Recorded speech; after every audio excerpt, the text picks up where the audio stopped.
Welcome back, guys. This is the Injustice 2 Path to Pro, presented by PlayStation 4, and we have our final match in the initial stages of Top 8, which is going to be Slind versus Stranger. Indeed, so we have a returning player from last week, I believe, and a new face, which is always nice to see. I understand that a lot in these broadcasts we see returning people from the MKX days, which is always cool and not really too surprising. You know, if you're good at one of their own game, you can probably learn other ones as well. Oh, definitely. But seeing new players to these brackets is always something that makes us really happy to see, and that's what we're about to see in Stranger versus Slind.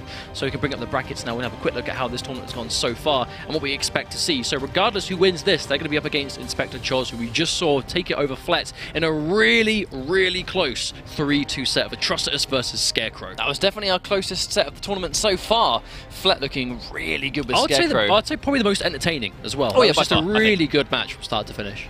Now, Slind versus Stranger. Slind, another Superman player. We saw this guy last week, actually. Did manage to make the top 4. I believe actually lost the third place playoff to Vilmar, who we saw again in this tournament. Probably going to see him use Deadshot a little bit later on. But Slind, pretty much all Superman. That was the character we saw the most. But I do believe, actually, we saw Slind make a switch to Catwoman when things went really pear-shaped. The question is it Superman? Yes, it is. And it's Batman and Superman. Classic. I did it for Lois. It's not what she would have wanted. It's definitely not what she would have wanted. That's going to be going in. Maybe not. Oh, well, I assume these guys are kind of just doing some kind of test, but regardless, this is going to be the match we see. Maybe that is a real match and both their pads broke. I mean, to be fair... oh no, what a time for this to happen. We both run out of batteries. Quick, get some more, put them in the... No, wait, it's PS4, you don't have battery powered. Let's just get the charging cable. Get with the times, Get the charging cable. Either way, we're going to get back into our real match. But it might be Batman and Superman. We know Slind plays Superman. I mean, to be fair, it's not going to be a bad choice. I mean, Batman himself, a very powerful character in Injustice. And really flashy as well. But based on what we've seen so far, doesn't really, I wouldn't say struggles versus Superman. It's definitely a common matchup, but Batman definitely has the tools to make that work. Okay, so it's likely to be Black Adam. Another Black Adam wouldn't really surprise me too much. The character's super strong, but Batman in particular, you know, he's been quite a hot talking point. I know a lot of people have been discussing like what they consider their top 5 characters in the game. You know, we see a lot of Black Adam, Atrocitus, Catwoman's in there a little bit, Deadshot is in there for a lot of people's top 5s. Darkseid, you know, Sonic Fox thinks Darkseid might be top 5. However, Batman, as a very recent discussion, a lot of people are saying, is Batman top 5? You know, is he one of those top tiers? And to be honest, when you look at it on paper, very well could be another one of those top tier characters. The character has so much utility, good damage, good pressure, good keep away, good buttons, and good reversals. Well, the thing about Batman, though, is that it's... To play him at an absolute max level, you know, to really capitalize on every confirm, get the restand off everything you possibly can. A lot of that comes down to, you have to be very adept with Batman. You know, you have to really understand the character and know when to go for those options. So I think that might be something we don't see him too often nowadays in, I mean, obviously there are a lot of Batman players going around, but the absolute... Well, Vladdy, right? Vladdy, yeah, exactly. The second but week the winner. Absolute top level, like best of the best level of Batman, requires a lot of game sense, I think, and just knowledge of the stages, of the matchups, and just generally how to play the character, because he's quite difficult.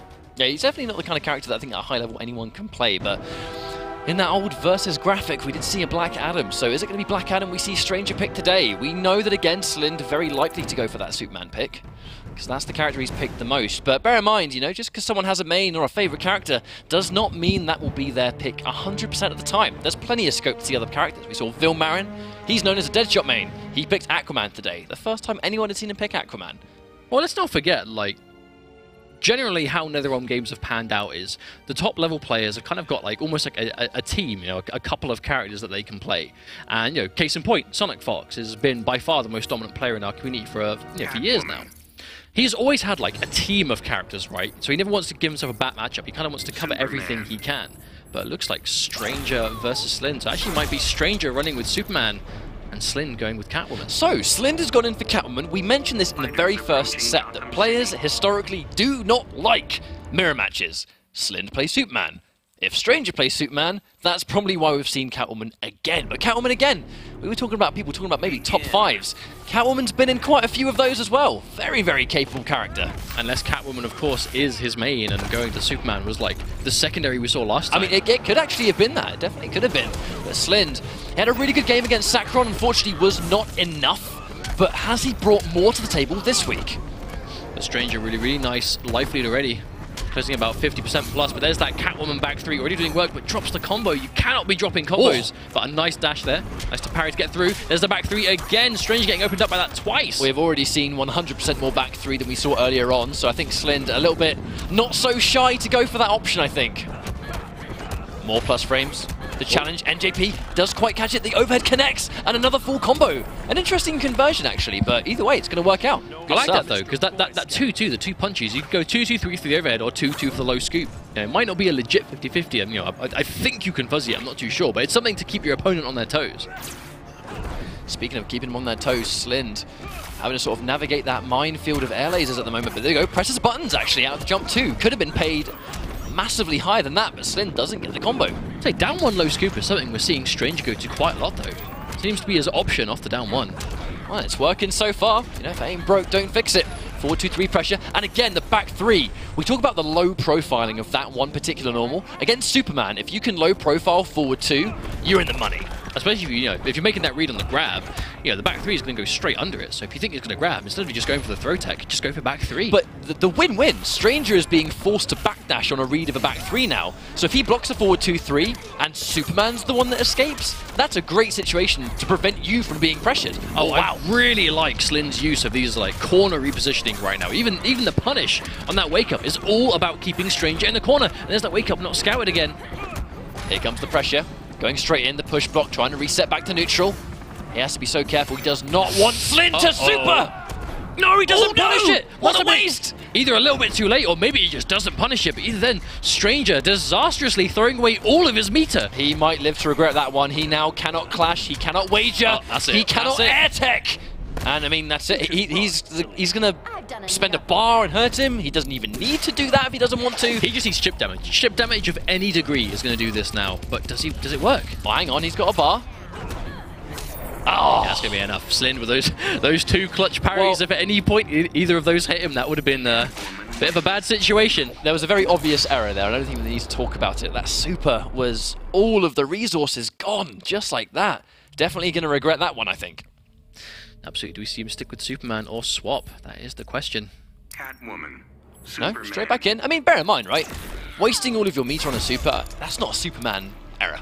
I mean, maybe he just assumed it was going to punish, because he blocked a cat dash and went straight for the super. He must have just been convinced it was going to punish. I mean, off the top of my head, I can't remember if that actually is a punish or not, but he seemed committed to it. Maybe he tried to do a poke into it instead. Yeah, maybe he tried to down 1 super. Maybe. Either way, that's going to be 1-0 for Slind right now. Catwoman looking really strong, and importantly, actually, because he plays Superman himself, some rather unique answers for when he knows that he's going to go for a forward 2-3 or something can be low profiled. He has this matchup knowledge, and it seems to be paying off massively. There's the anti-air down 2, full combo. I've got to say though, I do think that Superman just has one of the better throws in the game, for just the situation it puts him at once you've been hit by it. It puts you at that sort of perfect distance for forward 2 and all of his normals to give you problems. Oh no, anti-air attempts. Superman definitely not known for his anti-air options, especially against someone like Catwoman. Another challenge, back 2-3, again, consistently being challenged. You wonder what Stranger's answer back is going to be for this. There's that wake up, makes it dodge. Oh no, gets himself out of the way, back 3. There's that parry, just stacking up that trait, but catches the forward 2. Bear in mind, when you've got that max trait straight in, just needed chip damage. And normally, I mean, that cat dash you see quite often, but right there, when all you need was 1 hit of chip, all day. Speaking of that, a bit unfortunate for Stranger to not meter burn that ice, though. Because he did have 4 bars to work with, there could have been some more damage. Oh, there's that quick forward dash in from the air. Oh, that back 3. I wonder, actually, if Stranger predicts the back 3. Wow. Parrying straight through that parry. Knockdown. Into pressure. No wake-up this time. I think Stranger has gone for so many wake-ups, it's getting a bit unpredictable when he's going to do it, but doesn't matter. Slind gets a knockdown anyway. What another wake-up. Stranger just showing no respect with his wake-up so far. Now, even though the life deficit seems quite hefty here, Stranger has a lot of bar, so if he can clash, he's going to get a lot back. Or at the very least, he's Superman, so he is going to hurt. Well, bear in mind, Superman's trait as well. Very quick recharge rate. Might not matter. Clash is forced out. He's going to have to spend some bar here. Minimum 2.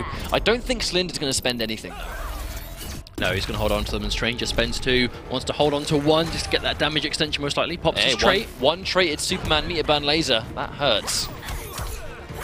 Oh, no combo tries. Yeah, tries to quite get it. Doesn't quite get it. Low profiling the forward 2. Again, that back 3. A consistently good answer for this.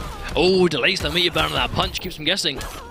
Oh, catches him through. He must have been convinced that it was going to block, but there's the armor-breaking properties of his trait coming through. Let's not forget when Superman's in trait, he does armor break everything. Here comes the pressure, and again, straight underneath. Stranger needs to find a solution to that, and quick. Oh, and there's the cat dash, and Strange just isn't ready for it, and that's going to be a clean 2-0. I feel like that's something that I don't think Stranger is actually used to happening. Like, how often do you do a forward 2-3 as Superman and go, this character is just back 3ing in my face, and I'm getting hit for it? Like, I don't think that's an answer he's used to, you know? Consistently, I think he's forgetting about it. But whether you're used to it or not, that's where you need to adapt as a player, you know? At the end of the day, there's only so much you can know. You can study this game as much as you want and, you know, try and learn as much about it as you can. But if you see something in the middle of a tournament set that you just didn't know about or didn't expect, you need to be able to make that adaptation on the fly to go, right, I didn't know about this, but it's clearly working. What can I do about it? And that's the situation Stranger's in. He needs to find an answer and find it quick because he's 2-0 down, needs to win 3 in a row, and Slind is not looking like he's having too many problems. Slind did disrespect that jump in. Needs a full combo for his trouble, and the life has been even very comfortably. Again, not letting it down, and the range on that jump too, definitely one of her strongest tools, I think. And the Meteor Band back 3, match point on the verge of a comfortable 3-0 for Slind. But also sitting on a max stacked trait there. So Slind has big damage if he wants to. Oh, tricky stuff, tries to get in using the environment interaction. Wow, the charges collide, but Slind, because he's got more health, that was great for him. Wow! Oh no, catches a wake up backdash, and Stranger doesn't clash. Probably should have done it there to get some health back, but holding on to it. I think he might have been a little bit greedy with his bar, but if he can spend it now to kill, it's not going to be the end of the world. No, doesn't Meteor Burn. Maybe it was going to whiff from that far away, I'm not sure, but either way, does finally spend one of his bars of meter. Has he held on for it for too long? That is the question. But he does have 3 to work with. It's Superman, and there's the whiff punish. And funny enough, actually, not clashing that jump in 3 might have been a huge error because that's a chunk of damage he's not going to get back. And speaking of which, it's got quite difficult now. There's the back 3. There it is. Scouts it out. All catches him. Okay, here we go. A Stranger cannot drop this. He's holding on to 2 bars. He has damage potential. You see, wait for that trait to come back. And there's a block on the jump in. Gets himself out of there. There's the back 3 there again. No, doesn't do it this time. But he's being forced to retreat rather than press the advantage. Or has it? Oh. Wastes a bar. That actually could be really good for Stranger. Hang on. Does Stranger still have a chance here?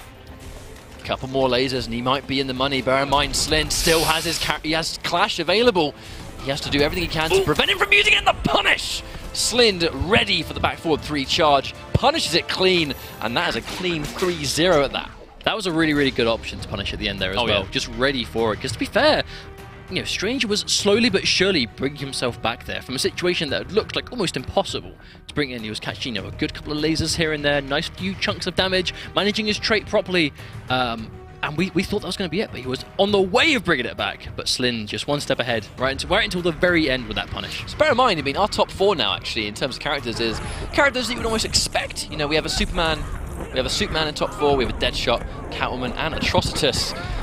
A very sort of early Injustice 2 selection. To be fair, I don't think it's fair to say we have a Deadshot on top 4 and Bill Marion used Aquaman to get there. Even though, it's because I am confident we will probably see Deadshot later on. Yeah, of course. Even though he but is... Aquaman is just as not surprising. Yeah, of course. Even though he is a Deadshot player, we haven't seen that yet. The question is, you know, does he want to do that? Or is he just going to run all Aquaman? Well, I guess we'll see. But as you can see right here, Slind, the big thing in this matchup was that Slind, clearly as a Superman player himself, he knows the intricacies against his own character. And with Catwoman being a character that can definitely fight Superman, I mean, he was just, I think, more ready, you know, but by the end of the 3rd game, yes, we did see Stranger go for certain adaptations and reading the back 3, reading the low profiling answers, but I feel like it was too little too late. By the time he'd figured out what was going on, he'd already lost 2 games. But even there's a few things there, like opting to go for so many wake-up backdashes. Catwoman doesn't have the 50-50 she used to have, so blocking against her, while still not necessarily easy, is not quite as stressful as it used to be, just on like that opening mix-up. So maybe going for those wake-up backdashes might have just been a little bit too antsy. I think it's being a little bit too afraid in those situations. But Slind moving on into our top 4 today,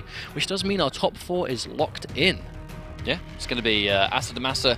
Our next match, I believe, is actually be Asa Damasa versus Vilma. So another sort of that should be quite expected matchup. I am expecting to see Deadshot versus Superman, because bear in mind, in the 3rd place playoff last week, it was Slind versus Vilmarin, and it was Superman versus Deadshot, a clean and easy 3-0 for Vilmar, so he's very comfortable in that matchup. Before we get that match underway, just to remind you all once again, we have a competition going on. First prize in this competition over at esl.pm/path to pro comp. First prize is an Injustice 2 Versus collection. These two little statues. Pair of these handsome chaps. You got your Brainiac and your Batman next to it. I mean, these tendrils are really interesting. That Brainiac, I think, is it's really cool.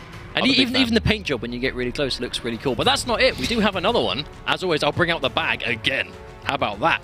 We're running out of things. Swag bag. We're running out of things. I don't think we have enough breaks for the stuff. I think we might. I believe. But so first place, little mystery box. First place is a pair there of these statues. Second place is an Injustice 2 rucksack full of Injustice 2 swag and merchandise. So visit that link down there, that one. Visit that, enter yourself a chance to win these cool statues and a bag full of Injustice 2 swag. But once again, we're going to go to a quick break. Don't go anywhere, because after this, the Injustice 2 Path to Pro will continue.